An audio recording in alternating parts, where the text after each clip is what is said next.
Our readings today are absolutely so densely packed with theological significance that it's hard for me even now, even after preparing, wondering exactly in which direction to go. But ultimately, of course, we could say this about any of the readings, but what it's about and what the gospel is about, but the entirety of the gospel, not this passage of the gospel we have today, but I mean the entirety of the good news is God's covenantal love for his people. That we have a God who loves us so much that he desires to give himself to us in a way that we could never, in a sense, return for him. But that's exactly what love is. Love is that which is completely selfless. Love is that which is always going out of the self at service towards the other. And in our very first reading, we have this beautiful reading from the prophet Jeremiah, where he says, I will establish a new covenant with my people. The scriptures, throughout the scriptures, we see God establishing covenants. And the covenant gets bigger and bigger and bigger, right, as time. So first it begins with one couple, with Adam and Eve. And of course, they break the covenant. Then God makes a new one with Noah and his entire family. So now we have one family. Then God makes a covenant with Abraham and with his entire tribe. So we go from one couple to one family to one tribe. Then God makes a covenant with David in his kingdom. So then we move to one kingdom. And of course, the people continue to break God's commandments, to break God's covenant. And God says, I'm going to have a new covenant. And Jeremiah, the time that Jeremiah is speaking about is after the time of exile. You remember we talked about the Babylonian exile last week, where for 70 years the people were estranged from God. And he makes reference back to the covenant of Sinai, which is interesting because you guys know the story about Sinai because you watched the very popular movie with Charlton Heston, The Ten Commandments. So the original covenant is very intimate, right? Very short. You know the story of the Ten Commandments. God gives his commandments to his people. But then when Moses comes down from the mountain, the people had already violated the most principle of one of God's commandments by making an idol for themselves, which they bowed down to and worshiped. And then throughout the time in the desert, there would be more rebellion.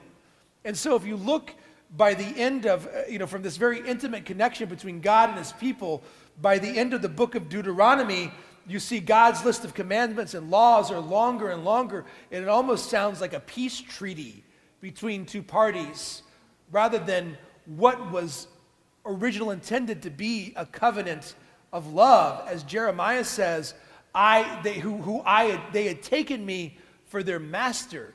The word in master in Hebrew has kind of a double meaning. It could mean master, as in Lord, but it could also mean husband.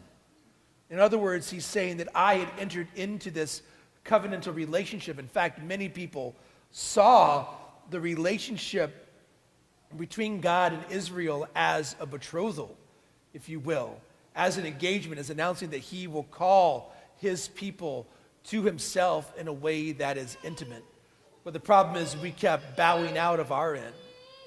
And so God desires to enter into a covenant with us, into a relationship with us that cannot be broken, that cannot be shattered, that can't even be destroyed by our sins.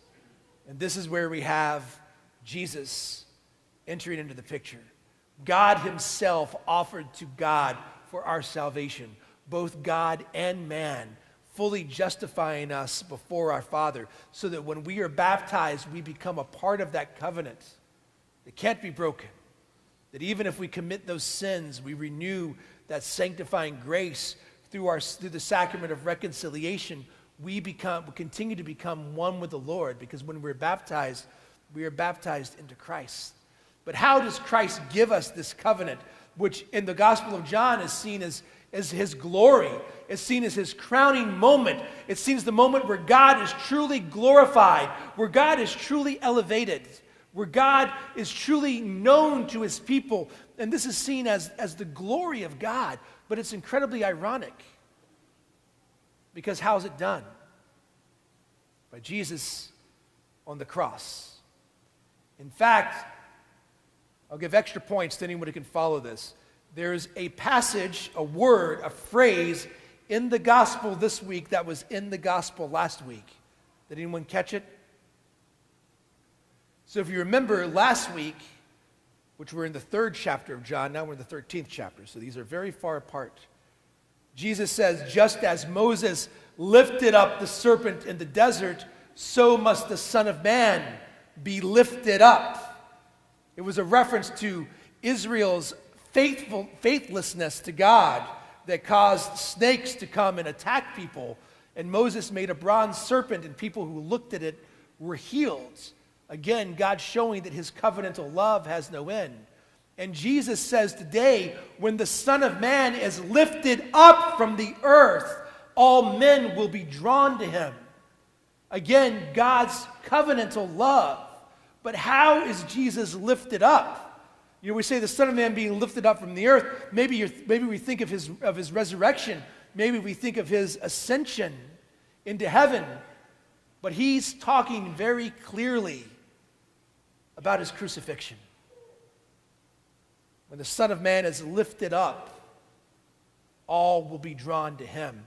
In fact, in Aramaic, the language that Jesus was speaking, even though the New Testament is recorded in Greek, in Aramaic, the word lifted up is the same word for crucified. It's ironic that this is where Jesus says that God would be glorified. In fact, the voice from heaven came down and said, I have glorified you, and I will glorify you again.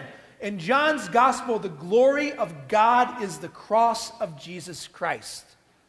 If you listen very carefully on Good Friday, in just 2 weeks when we have that reading from the Passion that comes from the Gospel of John, John makes it very clear that there is no moment